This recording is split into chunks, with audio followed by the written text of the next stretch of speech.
Last November, NASA launched a new mission to Mars to investigate the mystery of how it became the red planet and how it may have looked in the past. Now that mission is about to arrive, and here joining us from NASA's Goddard Space Flight Center in Greenbelt, Maryland, is MAVEN Deputy Program Scientist Dr. Kelly Fast. Thank you for joining us. Thank you. After nearly a year-long journey, MAVEN is finally arriving at Mars. Tell us about the MAVEN mission entering Mars's atmosphere.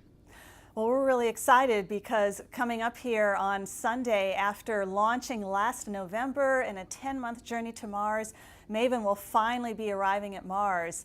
Coming up here on Sunday, we've got a really critical operation where MAVEN will be orienting itself and firing its rockets so that it can be captured into orbit around Mars. And after that white knuckle period of time, MAVEN will settle into science operations, and it'll start studying the upper atmosphere of Mars.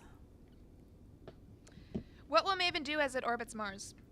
Well, MAVEN is the first mission that is designed to study Mars's upper atmosphere.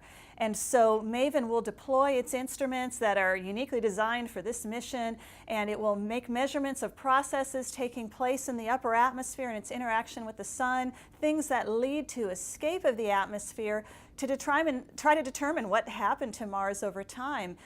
Mars once appeared to be a warmer and wetter place with a thicker atmosphere. That's not the case now, and so MAVEN is going to try to answer some of those questions. What else is NASA doing to better understand Mars, and what are plans for the future? Well, NASA has a vibrant program. We have the 2016 launch of the InSight mission, which will land on Mars and study the interior. We have the 2020 rover, which will be launched and will rove Mars and make further measurements. And MAVEN is part of that whole program of current missions and future missions that will try to characterize Mars from the surface out to space as part of that journey to Mars to one day send future missions and humans to Mars one day. How does studying the red planet's evolution help us understand the formation of other planets, including Earth?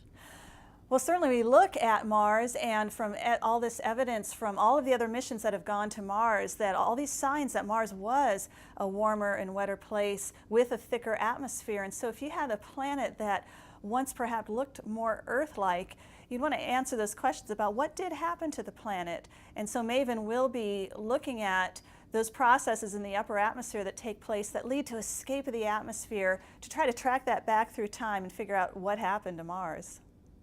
Sounds good. Where can we learn more?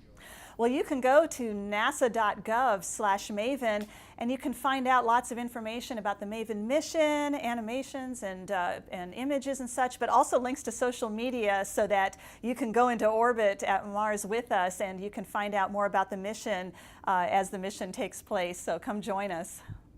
Dr. Kelly Fast, thank you for joining us. Thank you.